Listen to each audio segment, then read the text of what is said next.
Welcome to Fake Love and Flying Monkeys, the podcast where fake love is exposed. I'm Nova Gibson and I am your host. I'm the principal counsellor at Brighter Outlook Narcissistic Abuse Counselling.com.au. This space is dedicated to helping you reclaim your worth and understand the impact of toxic relationships with suspected narcissists. You deserve clarity, healing, and freedom from the pain of fake love and flying monkeys. So please leave a review and grab a copy of my book, Fake Love, Understanding and Healing from Narcissistic Abuse. Let's uncover the truth and take back your power. Hi everyone, and welcome to another episode of Fake Love and Flying Monkeys. Narcissists arrive in the shadows. Not really, not literal ones, although that certainly wouldn't surprise me, but emotional shadows where confusion, guilt, and manipulation reigns supreme. They do not want you clued in on how they operate, because once you see it, once that veil lifts and the person behind that mask is revealed, then their whole toxic dynamic starts to become predictable and it starts to crumble. So in this episode, I'm going to be giving you 10 secrets that the narcissist does not want you to know. Number 1. They knew what they were doing from day one. Let's not sugarcoat this. That love bombing phase where they were all charm and all of that deep eye contact and the good morning, princess, good night, my prince, you're my soulmate. I've never had a relationship like this before. That was all calculated. They knew what they were doing the second they laid eyes on you. And what happened when they started to devalue you and the inevitable discard, that was all planned right from the start, or at least it was a pattern of behaviour that they had engaged in over and over and over again. And they knew it was just a matter of time before this cycle started and ended and then started up again with you. They are experts at reading people, and they figured out all of your strengths, your insecurities, your boundaries, and then they formed this personality, this person like a chameleon to match your ideal partner. So it was never love, it was a setup. Number 2 is a big one, which is they actually need you more than you need them. You're just conditioned to believe the opposite. This is how they manipulate you into feeling like you can't live without them. They create that very, very powerful trauma bond. But truth be known, they need you more than you need them, and they never want you to find this out. They hate feeling dependent on anyone. This is why they have so much actual contempt for their victims, because they need you for your supply, but they hate being dependent on you for that. The truth is, they rely on all the people around them, their flying monkeys, their primary targets, their secondary sources, to prop up their self-worth, to make them feel alive. Without that external validation, they feel empty, worthless, hollow. You, with all that true love, not fake love like theirs, and your empathy and the attention that you give them, you're that battery that powers their ego. You were never too needy. They were. Number 3. They're incredibly insecure. NPD is actually a shame-based disorder, and the way they act, that charming, sometimes arrogant persona that they put out there to the world, that mask they wear is to mask the shame and the weaknesses and the vulnerability that they actually feel deep down inside. The false self they develop is actually to mask that shame. And they might act like this cocky and confident persona who is full of, so much self-esteem and confidence, but they're actually the most insecure people on this planet. Their whole identity is built on this house of cards that could come toppling down at any time. And that's why they lash out with that narcissistic rage over these perceived indiscretions of yours or perceived slights. They have a hairline trigger for criticism, and they can't handle even perceived criticism, and they need that constant reassurance that you give them with your reactions. Underneath all of that bravado is just this scared little kid who is terrified of being exposed and having all of their true weaknesses and vulnerabilities put out there for the world to see. Number 4 secret the narcissist hopes you will never figure out. They know exactly what hurts you. They're not oblivious to your pain. They just don't care, because they will justify the pain that you're going through and how you're hurting. They will justify that you deserved that somehow. You looked at them the wrong way. Whatever they come up, and having no empathy, of course, but they will justify what is hurting you, and they will ensure that they engage in the very behavior they know will hurt you. They know your triggers, they know about your wounds and your deepest insecurities. You tell them, especially in the beginning when they appear so empathic, like your best friend who is so understanding, and you pour out your heart to them and unknowingly give them all of these weapons to use against you at a later time. They will go straight for your insecurities, and when they're angry or they feel like they're losing control of you, they will hone in on them. It is not a random act. It's intentional. And this is why it feels so devastating for you, because it's not just mean and cruel, it's surgical. It's done with precision.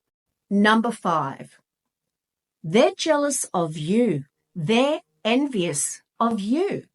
One of the 9 core traits for a person with NPD is that pathological envy. They envy others. They think have something that they don't deserve, that the narcissist should have, and they think that everyone is also envious of them. Have you ever wondered why a narcissist seems to sabotage you the moment something goes right in your life, or you have some type of success, or you're just happy? Maybe you got that promotion, or you made a new supportive friend, or you just looked really good one day, and suddenly they're dismissive, they're picking a fight, they're cold to you, they give you the silent treatment. Well, that's not by accident. Narcissists cannot handle it when you shine too brightly. It threatens their fragile ego. It makes them feel bad about themselves.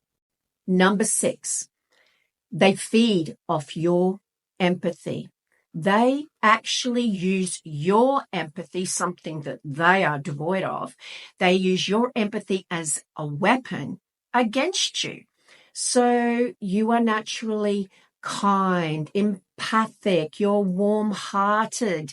They can't find another narcissist because there can only be one person who is deserving of all the attention in this relationship, and that's the narcissist. So they've got to find someone who's going to give, because all they want to do is take, take, take. You're more likely to give them the benefit of the doubt when they start to gaslight you, or when things just don't make sense, when they're projecting. They just want you in this constant state of confusion because you have that empathy.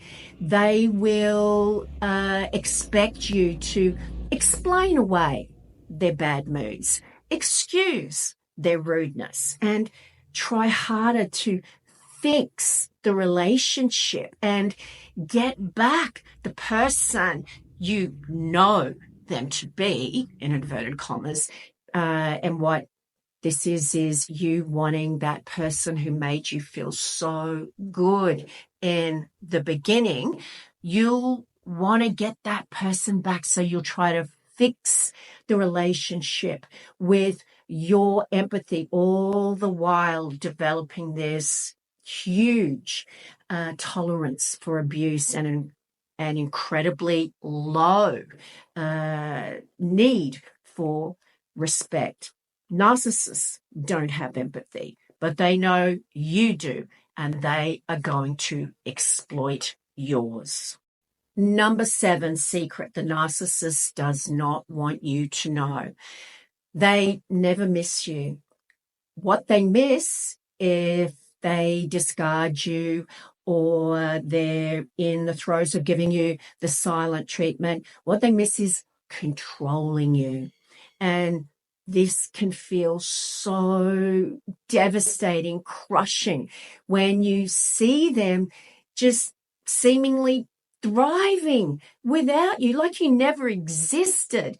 Maybe they're already throwing those happy snaps up on social media with their new soulmate, posting all those cute photos.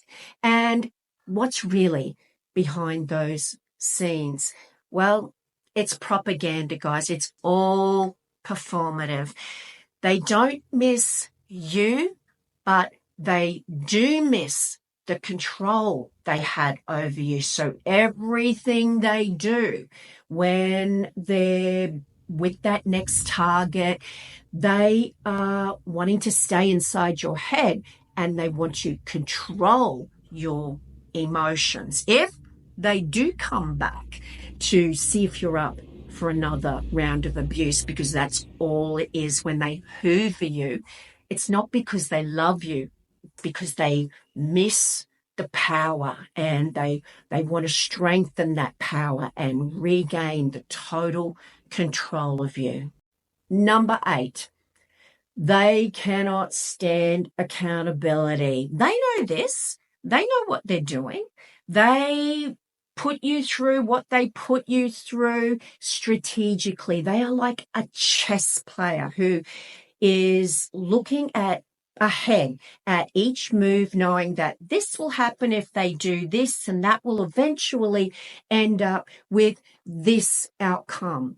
They know that they cannot be responsible for any wrongdoing because they need to appear perfect to refute that internal shame. They do not want you to believe or to find out that they actually do have flaws. Have you ever tried to hold a narcissist accountable and watch those fireworks or the narcissistic rage go off? Either they'll deny everything you're saying, they'll shift the blame onto you, or they will just explode with that rage. You have created this massive wound to their ego, and they need to repair that narcissistic wound by getting your pain, your supply. They will never take responsibility, because that would mean admitting that they're flawed. And narcissists cannot handle that kind of reality that we as normal, mere mortals just accept about ourselves. We're human. We all have flaws. They'll never accept that.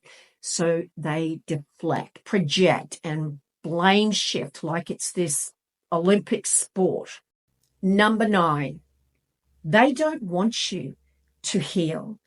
If you are telling them about your anxiety, for instance, which is the result a lot of the time from walking on eggshells 24 hours a day in this toxic, abusive, coercive control, narcissistic abuse, domestic violent relationship.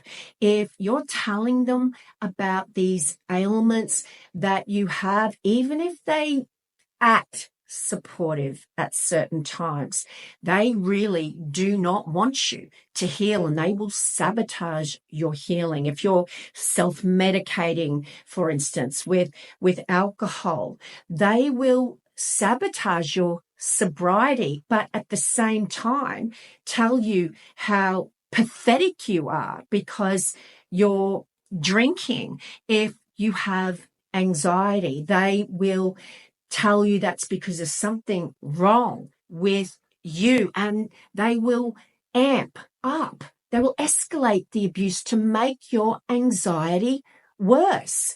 If it looks like you're thriving post-breakup, the narcissist will not be happy. They want you to be on the ground, pining for them. They want you to be stuck, confused, doubting yourself. That way, when they ever come back, they usually do, to hoover you in some capacity, you're more likely to let them in again. Healing, growing, setting boundaries, that's their worst nightmare. And number 10, they never truly change. They will pretend to change. They might change for a couple of days. They might change for a few weeks or even a few months. They might change to stop you from leaving them, to retain their control over you.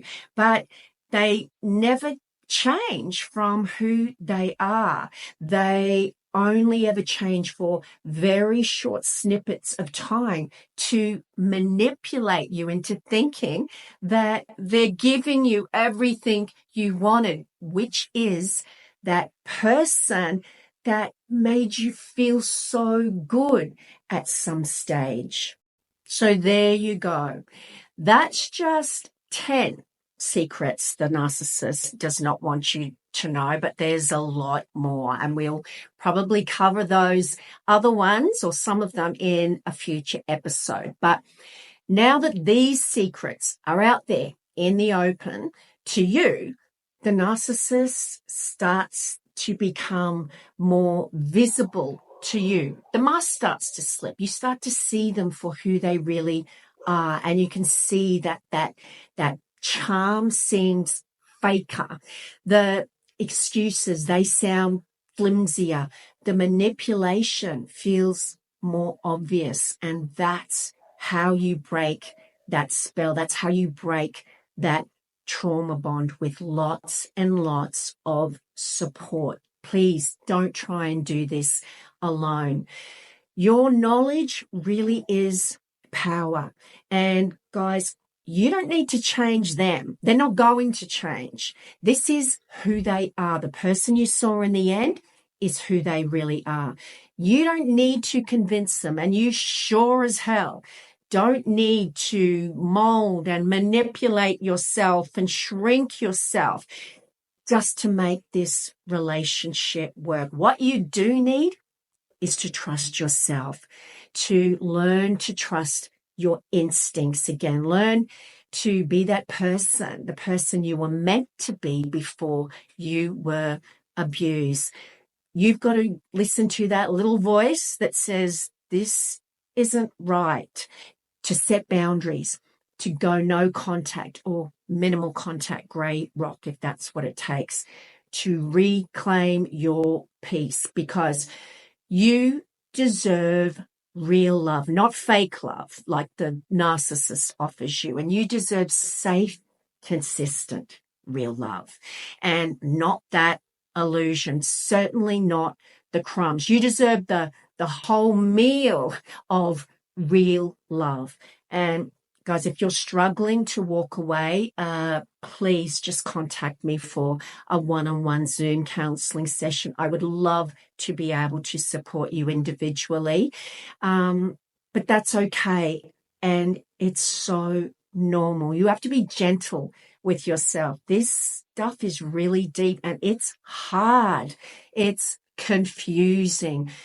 But just know you are not crazy. The actual crazy person convinced you to believe that you're crazy. That's the goal of narcissistic abuse, but you're not alone and you are not powerless. The narcissists hope you would never, ever find out the truth about them, but you did, and you now do know the truth. And that brings us to the end of another Fake Love and Flying Monkeys episode. Yes, guys, those are just some secrets the narcissist never wants you to find out, because they would just die if you knew how actually weak they feel and vulnerable to being hurt by someone else, and how actually flawed they really feel deep down. They don't want you to know that, because they need to make you feel worthless. Now, guys, if you would like help, as I said earlier, on your own healing journey, please just see my website link in the description to book an online Zoom session, where you will also find a link to order your copy of my best-selling book, Fake Love. Now, guys, I want to ask a favor from you. Please give the podcast a rating and a review when you have time. You can do so anonymously, because there aren't that many ratings and reviews at the moment, and you have no idea just how much it helps to put the podcast out there in the algorithm, and at the same time give more people access to it. So that's my favor that I'm asking for you. Please rate, review, and share the podcast. On that note, guys, it's bye from me for now. Until tomorrow's episode, remember, you are worthy of love, and you are worthy of so much more than a lifetime of fake love and flying monkeys.